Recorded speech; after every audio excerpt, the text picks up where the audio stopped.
आज सांगलीमध्ये वेदांत बंडगर या 12-13 वर्षाच्या लहान लेकराला डोळ्यात गोळी घालून त्या ठिकाणी मारण्यात आलं घरी। खऱ्या अर्थानं सांगली जिल्ह्यामध्ये यापूर्वी गुंडागर्दी फोफावलेली होती, पण काही अधिकाऱ्यांनी तिला लगाम घातली। परंतु अलीकडच्या काळामध्ये सांगली जिल्ह्यामध्ये सर्वसामान्य जनतेला जगणं असह्य झालेलं आहे आणि गुंडागर्दीचा धुमाकूळ गावापासून तालुकापासून जिल्ह्यापर्यंत आलेला आहे आणि त्याला लगाम घालणारं कोण नाही आहे। या ठिकाणी निश्चितपणानं कर्तव्यदक्ष पोलीस अधीक्षक तुषारजी जोशी हे आलेले आहेत।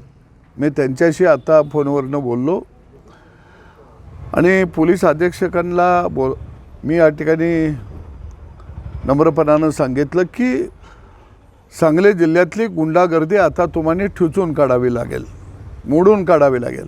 सगळ्या गुंडांच्यावरती मोखा लावा, तडीपार करून चालणार नाही।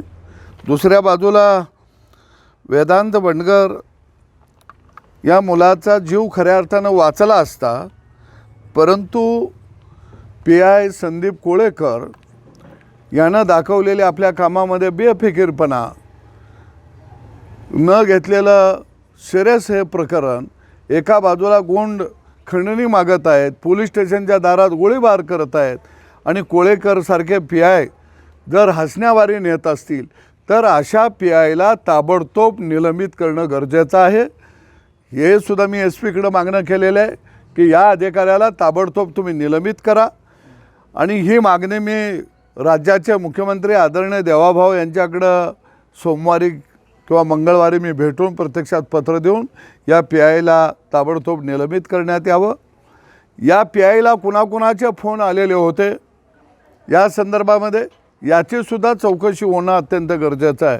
आणि दुसरी मागणी मी मुख्यमंत्र्याकडे करणार आहे की सांगली जिल्ह्यातले PI, API, DYSP या सगळ्यांची आता बदली करणं अत्यंत गरजेचं आहे। हे सगळे गुन्हेगारांना मिलीभगत झालेले लोक आहेत आणि त्याचमुळं या जिल्ह्यामध्ये अंमली पदार्थ असेल, हे गुन्हेगार असतील, गुंडागर्दी करणारे लोक असतील, यांना आश्रय हे आता पोलीस स्टेशनच आमची झालेली आहेत। अशी बिकट परिस्थिती, वाईट परिस्थिती सांगली जिल्ह्यामध्ये कधीही झाली नव्हती आणि म्हणून सगळी पोलीस स्टेशन आता स्वच्छ करणं अत्यंत गरजेचं आहे। कारण सगळे मटके गुटके सगळ्यांचे हप्ते घेऊन हे सगळे अधिकारी फक्त हफ्ता लाव, जो कुछ करना है वो करो, हमें कोई जनते का लेन देन नहीं है, खाली आम्हाला फक्त हप्ते गोळा करा। येणे फंटर गाव वाईज फंटर नेमलेले आहेत एवढ्या पद्धतीनं तळागाळात। आणि हे फंटर कोण आहेत?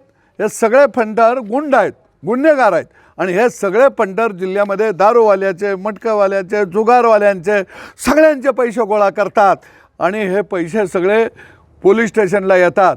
या जिल्ह्यामध्ये DYSP पूर्वी काही DYSPंची जर कारकीर्द बघितली तर ती एवढी दी ग्रेट कारकीर्द होती। DYSP बाहेर पडला की कापायला लागायचे गुंड, परंतु अलीकडच्या काळामध्ये DYSP फक्त वसुलीचे पैसे घेत बसलेले आहेत का काय आपल्या ऑफिसमध्ये, अशी परिस्थिती या जिल्ह्यामध्ये यापूर्वी कधीही आलेली नव्हती। आणि निश्चितपणानं या संदर्भामध्ये मी मंगळवारी मुख्यमंत्र्यांना भेटून आम्हाने खऱ्या अर्थानं एक कर्तबगार अधिकारी, या सगळ्या गुंडागर्दी मोडून काढणारे अधिकारी या जिल्ह्याला आता देणं अत्यंत गरजेचं आहे। ही मागणी मी त्या ठिकाणी लावून धरणार आहे। गृह खात्याचं आणि मला पोलीस अधिकाऱ्यांच्यावर वचक ठेवता येत नाही गृह खात्याला, लोकप्रतिनिधींना काय म्हटलं? गृह खातं आणि लोकप्रतिनिधींचंही अपयश आहे का? असं नाही म्हणता येणार की सगळे लोकप्रतिनिधी आपल्या विभागामध्ये, जिल्ह्यामध्ये, मतदारसंघामध्ये शांतता असावी, सामान्य माणसाला चांगल्या पद्धतीनं जीवन जगता यावं, ही सगळ्या लोकप्रतिनिधीची भूमिका आहे। परंतु अलीकडच्या काळामध्ये पोलीस प्रशासनामध्ये मी बोलत आहे याचा अर्थ मी जबाबदारीने बोलत आहे, त्याचे काही अनुभव कडू वाईट हे मी स्वतः घेतलेले आहेत आणि म्हणून निश्चितपणानं या जिल्ह्यामध्ये जिल्हा पोलीस अधीक्षक यांना लक्ष देणं अत्यंत गरजेचं आहे आणि आदरणीय तुषार जोशीजी मला खात्री आहे की ते एक कर्तबगार पोलीस अधीक्षक आहेत आणि ते निश्चितपणानं जिल्ह्यामध्ये त्यांच्यासमोर आव्हान आहे. एका बाजूला गुंडागर्दी मोडून काढायची आणि एका बाजूला पोलीस अंतर्गतच वरिष्ठ अधिकारी या गुंडांची हात मिळवणी आहे. हे दोन फ्रंटवरती त्यांना खऱ्या अर्थानं लढाई करायला लागणार आहे. कारण ज्यावेळी घर भेदी लंका जाळी, घरचेच भेदी असतात त्यावेळी लंकेला आग लागत असते. त्यामुळं तुषार जोशी सरांच्या समोर आव्हान आहे.